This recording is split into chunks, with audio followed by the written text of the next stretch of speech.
na. So una, may duda tayo na politically motivated.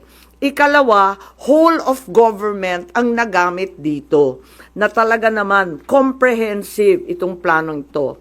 At ikatlo, ang mga posibleng managutan ng criminal and administrative charges.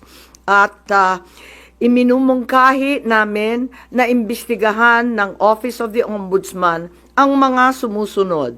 Una, si DOJ Secretary Remulla Boying maaring managot sa violation of RA 3019, Anti-Graft and Corrupt Practices for sanctioning an invalid administrative arrest against the former president in contravention of the ruling of the Supreme Court in the 2023 case of Immigration versus Juan Wenle. Maliwanag na napakadaming kondisyon, kwalifikasyon at requirement na isinaad ng ating Korte Suprema doon. Ikalawa, usurpation ng DOJ ng judicial functions.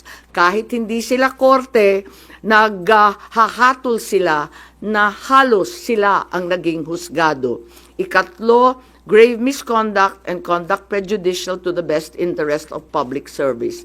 Ikalawa, baka managot din si General Romel Francisco D. Marbil, ang Chief PNP, sa arbitrary detention, Article 124 ng Revised Penal Code.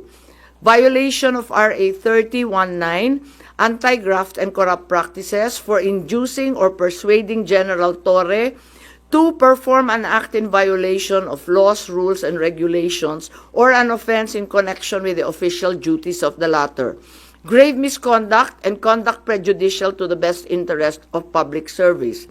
Andito rin sa mga nakalista at ayon din sa payo ni dating Supreme Court Justice na nagpayo sa atin na malahil si SILG Secretary John Vic Remulla ay maakusahan din ng arbitrary detention katulad nung iba.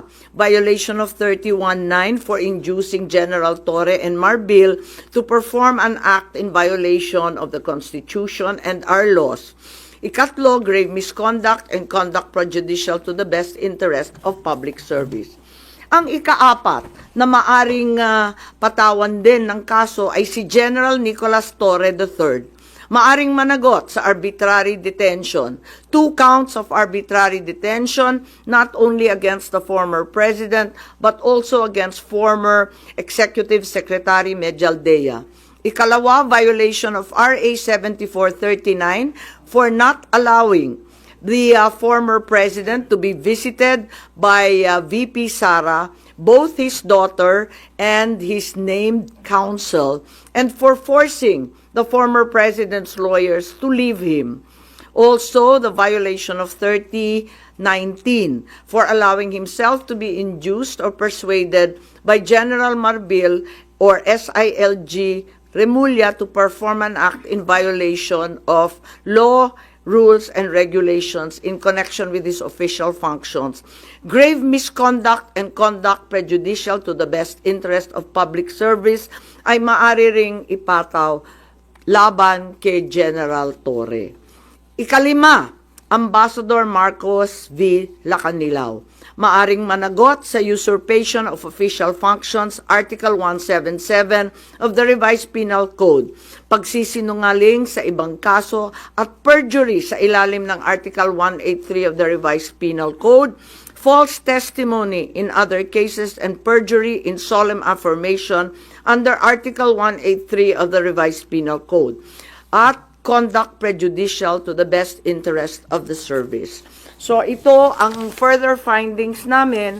Hindi ko masara yung investigasyon kasi marami pa ring mga issue katulad ng sinong tumulong sa ICC, yung tungkol sa eroplano na nanatiling bukas at masalimuot.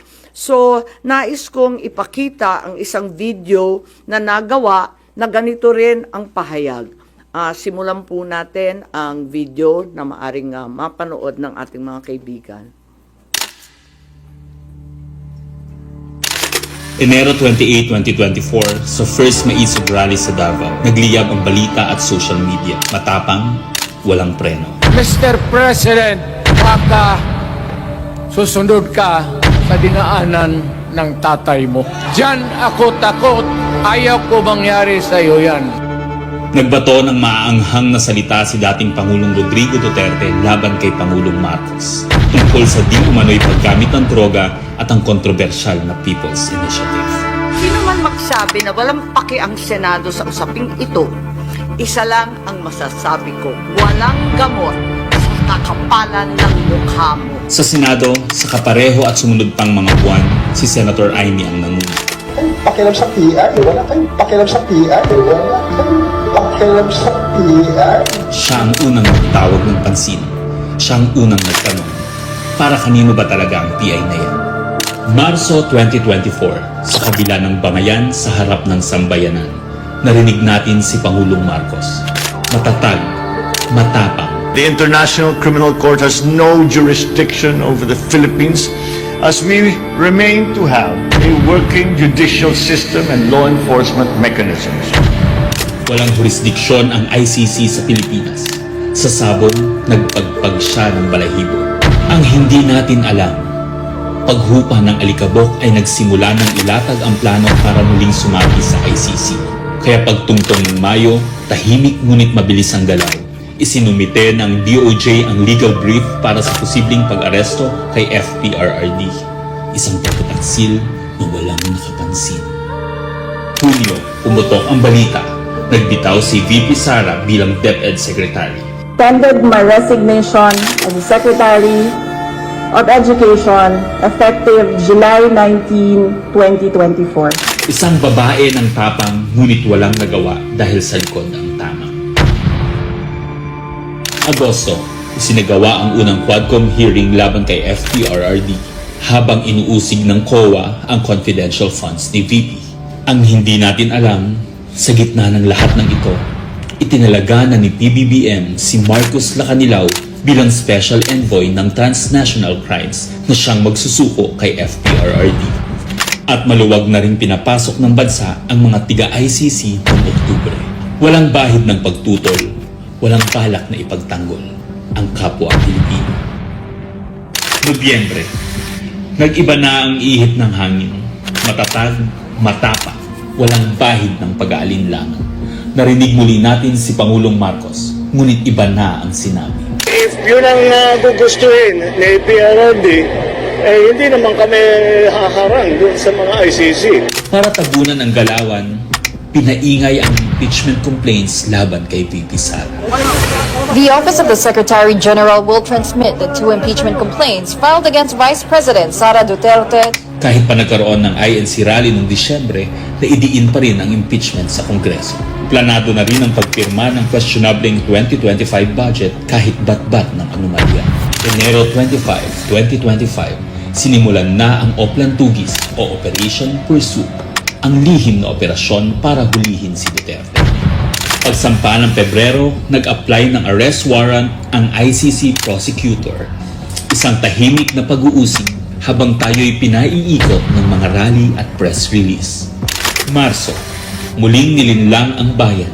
Humingi daw ng 60-day extension ang DOJ para sa EJK report noong Marso 6. Pero ang totoo, nakabinbin na ang arrest warrant mula sa ICC chamber Marso 7 hanggang 10. Ang hindi natin alam, Marso 11, 2025, sa kanyang pagbalik sa Pilipinas, hindi pa man bumababa ng eroplano si FPRRD, isinagawa na ang pag-aresto. Maingay ang paligid, magulo, pero ang dating Pangulo ay nanatiling kalmado. Isinakay siya papuntang The Hague alas 11 ng gabi. Kasama sa eroplano si Marcos Lacanilaw, ang nagkanulo, ang nagsuko. Pero kanino ang sisi? Sa mga utusan o sa nag-utos? Managot ang dapat managot, nakalatag na.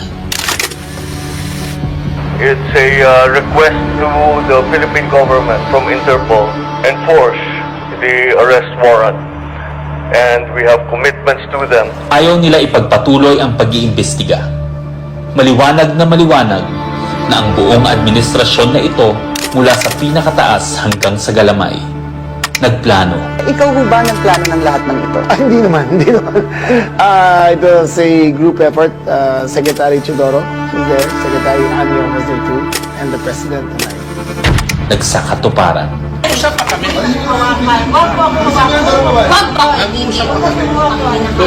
Kayo mga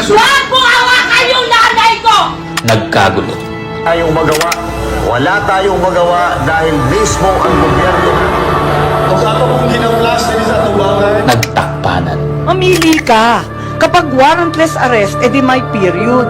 Kapag may warrant, walang period. I am being cautioned by the DOJ, ma'am, that it may be subjudice already to discuss that because of the habeas corpus pending in the Supreme Court.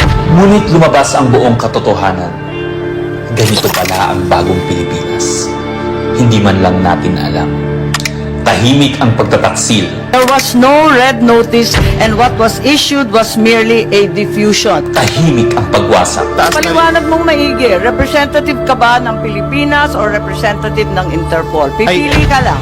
Represent ko po ang Interpol NCB Manila. So mali itong papel na to. Harapan ang pagtalikod.